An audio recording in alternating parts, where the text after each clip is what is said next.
পরম শান্তি। এখন শুনবো আমরা ইন্ডিগো চাইল্ড বা star child. Life in multiverse, Bapuji Dashrath bhai Patel. পরম শান্তি। বাপুজি আমাদের ইন্ডিগো চাইল্ড এবং স্টার চাইল্ডের সম্পর্কেও বেহাত গভীরভাবে বুঝিয়েছেন। এই শিশুরা খুবই বুদ্ধিমান হয়।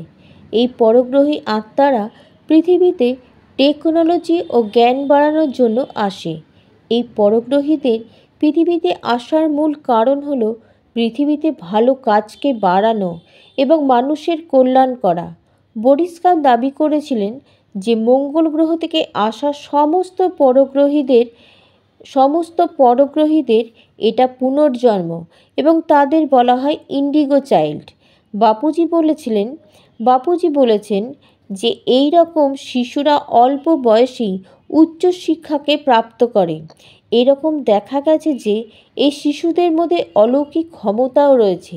এই শিশুরা অসাধারণ এবং বিশেষ গুণসম্পন্ন হয়। কারোর মধ্যে মানসিক শক্তিও রয়েছে। এদের স্টার চাইল্ডও বলা হয়। স্টার চাইল্ড হলো সেই সমস্ত আত্মা যারা অন্য ব্রহ্মাণ্ড থেকে সোজা 60 থেকে 90 দিনের মধ্যে যে কোনো গর্ভে প্রবেশ করে। এরকম আত্মাদের মধ্যে অনেক শক্তি রয়েছে। এমন আত্মাদের পৃথিবীতে জন্ম নেওয়া থেকে কেউ আটকাতে পারে না।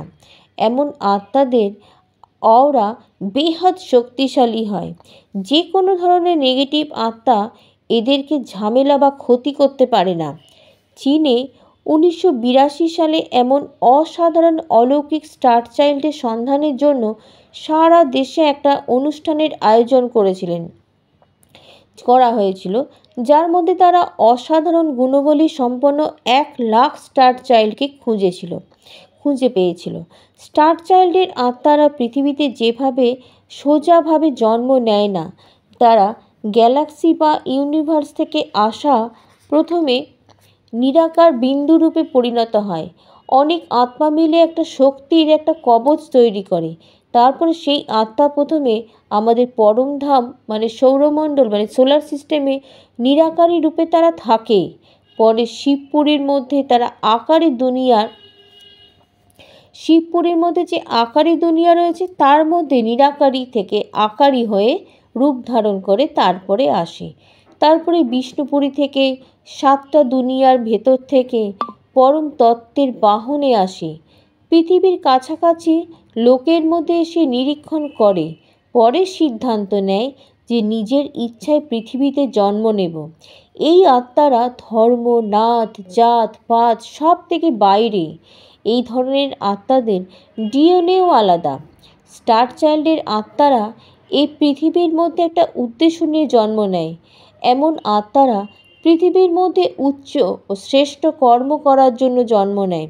যেমন কিছু আত্মা আধ্যাত্মিকতা ছড়িয়ে দিতে চায়, কিছু বিজ্ঞানের নতুন খোঁজ করার জন্য, অনেকে উচ্চ আয়ামের সাথে পরিচিত করানোর জন্য এবং কিছু পৃথিবীর মধ্যে জ্ঞান দেওয়ার জন্য আসে। কিন্তু পৃথিবীর মধ্যে জন্ম নেওয়ার সাথেই পৃথিবীর 5 তত্ত্বের বায়ুমণ্ডলের মধ্যে আসলেই আত্মা তার নিজের পরিচয় ভুলে যায়। সূক্ষ্ম জগতের আত্মারা পৃথিবীর মধ্যে স্টার চাইল্ডের আত্মাদের অনুপ্রেরণা দেয়, রেস দিয়ে, পাওয়ার দিয়ে তাদেরকে কাজ করায়। অসাধারণ কাজ করার সূক্ষ্ম জগতের আত্মাদেরই কাজ, যা কিনা স্টার চাইল্ড অর্থাৎ অন্য গ্যালাক্সি বা ইউনিভার্স থেকে তারা এসেছে।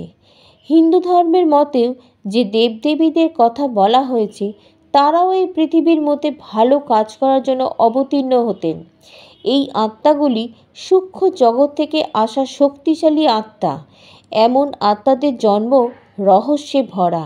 অনেকবার এই আত্মারা তাদের নিজস্ব একটা সেল বসিয়ে একটা মূর্তি তৈরি করেন এবং পরে সে মূর্তি দিয়ে ওপরে সূক্ষ্ম জগতের দ্বারাই তারা কাজ করে।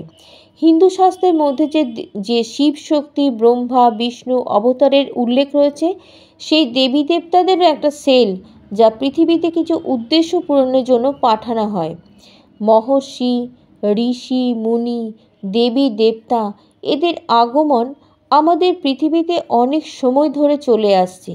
আমাদের শাস্ত্র ও গ্রন্থের মধ্যে অব্যক্ত দুনিয়ার উল্লেখ রয়েছে। তার মধ্যে তাদের অব্যক্ত রূপ থেকে ব্যক্ত রূপে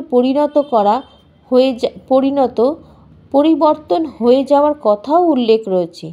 এইসব কথা থেকে বোঝা যায় আত্মাকে উচ্চ স্তরের শ্রেণীর হতে হবে। परम शांति बेहद की परम परम परम महाशांति है, महाशांति है, महाशांति है। परम शांति।